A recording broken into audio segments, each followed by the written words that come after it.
Now, Alice Springs and the youth crime crisis is creating concern right around the country, but nowhere more than Alice Springs. Parts of the Alice were in lockdown yesterday after a mob attacked local businesses and cars. It forced dramatic action now from the Northern Territory government. They've imposed a youth curfew. The scenes that we saw last night and the scenes that we saw yesterday afternoon absolutely warrant us stepping up and stepping in around a curfew from 6 p.m. at night till 6 a.m. in the morning. Yeah, that starts tonight for 2 weeks. So the curfew, the youth curfew, about to be imposed in Alice Springs tonight. Let's cross to the Alice now and catch up again with business owner Darren Clark. Good to talk to you, Darren. Now, I don't know what your reaction is to this, but my guess would be you say you need it now, but we've seen this before. There was a crackdown a year ago to try and restore law and order, but nothing seems to happen permanently. No, Chris, nothing happens permanently here at the moment. But look, buddy, we needed some relief. We really needed some relief here after yesterday's events, which is some of the worst that I've seen, and I've been covering this for 4 and a bit years now, mate.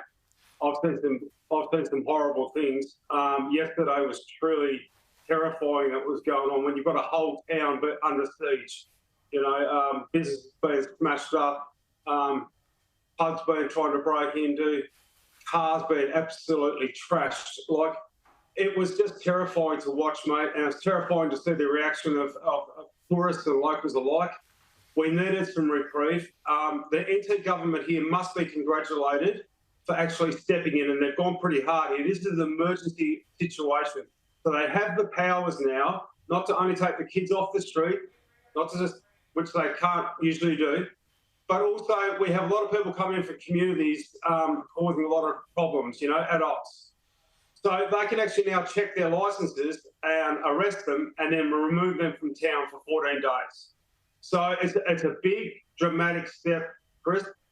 But my word, mate, this town needed it, because I'll tell you what, as a breaking point last night, if we hadn't got some rain last night, we had about 150 people that were fighting with police on one side of town. If the rain hadn't have come, they just set fire to a house and torched the car. If the rain hadn't have come last night, Chris, and they're on their way back into the CBD, they may well have burnt the town down last night, and I'm not exaggerating.